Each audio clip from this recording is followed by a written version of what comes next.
پخوا زمانه کیسه ده چې په نورآباد نومې کلي کې خلکو په خوشحالۍ ژوند تیروه. په دغه کلي کې یو هلک اوسېدو چې نوم یې شیخ چلي و. شیخ چلي ډېر ساده او ډېر کمکل و. د دې د وجې د کلي ټول خلکو به په هغه پورې خندل. یو ورځ شیخ چلي له د هغه یو ګاونډی رالی څه سالنې وله ورکړل او دی ورته وویل یاره شیخ چلي بچی دا سالن کور ته ویسه دا موږ نن خیراتي غله پخکلی وه دا زموږ د کور سالن دی. او سالن شیخ چلي سالن نه پیژندو. د ځان سره یې هغه کټوۍ په لاس کې نیولې وه او سوچونه یې کول. شیخ چلي ډېر ټیم په هغې باندې خراب کړو خو پیژندو یې نه چې دا څه شی دی. نو هغه دا سوچ وکړو چې زه به لاړ شم او دا به د مور نه تپوس وکړم. کله چې شیخ چلي مور ته دا خبره وکړه نو شیخ چلي مور د هغه نه دغه کټوۍ واویسته او ده ته یې وویل شیخ چلي زویه دا چې په دې کټوۍ کې دي دې ته کچالو وایي کوم چې دا نور دي دې ته شوروا وایي.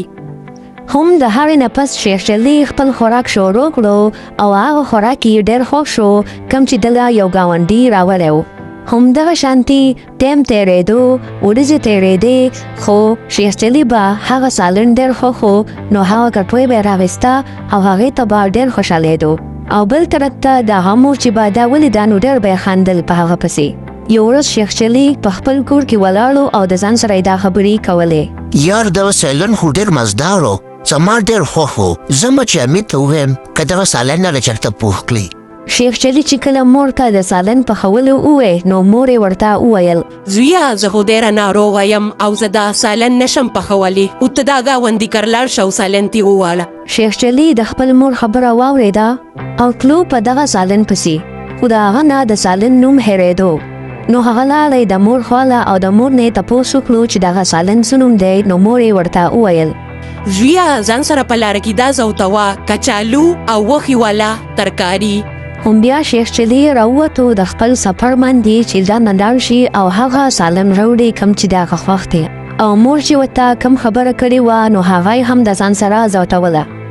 او هم بیا شیخ چلي په تیزه باندې دا چغې وهلې کچالو او غوښې والا ترکاري کچالو او غوښې والا ترکاري کچالو او غوښې والا ترکاري. شیخ چلي دا چغې وهلې او هلته ښکار ولو چې ښکار یې کولو. د شیخ چلي دا خبرې چې واورېدې نو ویې هلکه ملګرو دا څوک دی یار چې دا چغې وهي ده خو زموږ نه ښکار هم لرې کو موږ ښکار کولو هغه یې رانم خطا کړو. یاره ملګرو ده خو موږ په ښکار باندې هم پویه نه کړو ښکار رانم خطا کړو راځئ چې پرې کړو. او هم د هغې نه پس شیخ چلي منډه کړي او ښکاران پسې منډې کړي ولې چې هغه د هغوی نه ښکار خطا کړي. یار ما څه کړي و چې دې خلکو ماله دومره منډې راکړی دا ولې یار ما خو دوی ته هېڅ هم نه ویلې. او هم بیا شیخ چلي په خپل سفر روان شي او بیا هم د ځان سره هغه چغې وهي کچالو او غوښې والا ترکاري کچالو او غوښې والا ترکاري کچالو او غوښې والا ترکاري. او هم بیا شیخ چلي دغه چغې وهلې او هلته غلانو ځان له غلا کوله چې د ده دا خبرې واورېدې او ډېر ویرېده. ملګرو چې دا څوک دی چې دا مونږ تنګوي راځئ چې پرې کړو ګنې بیا به موږ شکایت وکړي. او هم د هغې نه پس هم ډاګوان شیخ چلي پره کړي او شیخ چلي د هغه ځینه هم منډه کړي او ځان وکاږي.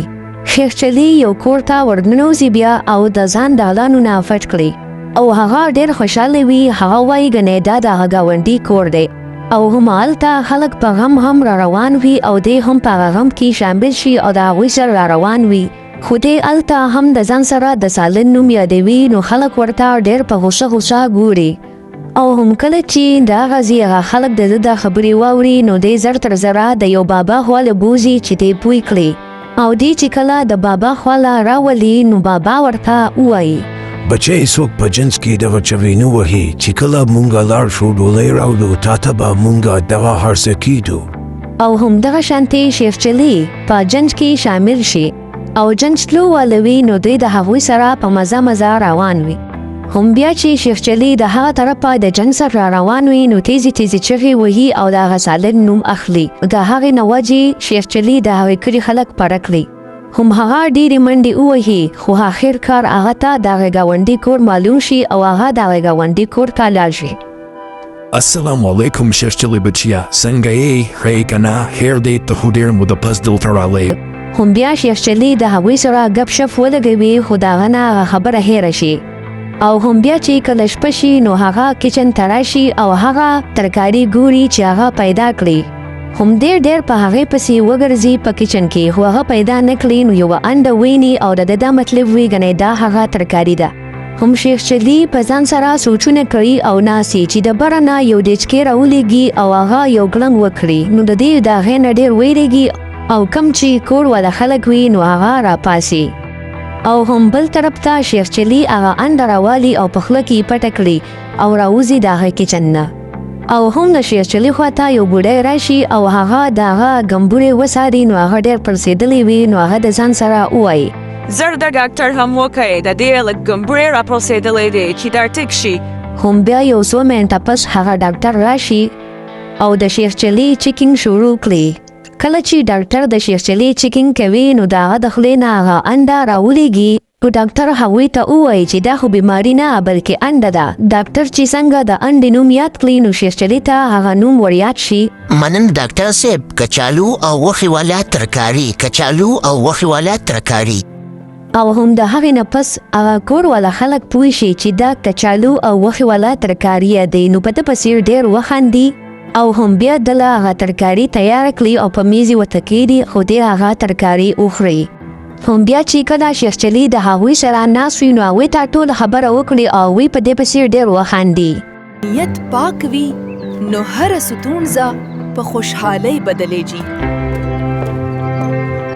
مرګرو زمونږ چینل ورسره سبسکرایب کړئ ویډیو لایک کړئ او یو کمنټ ښکلی وکړئ ستاسو د مینې ډېره مننه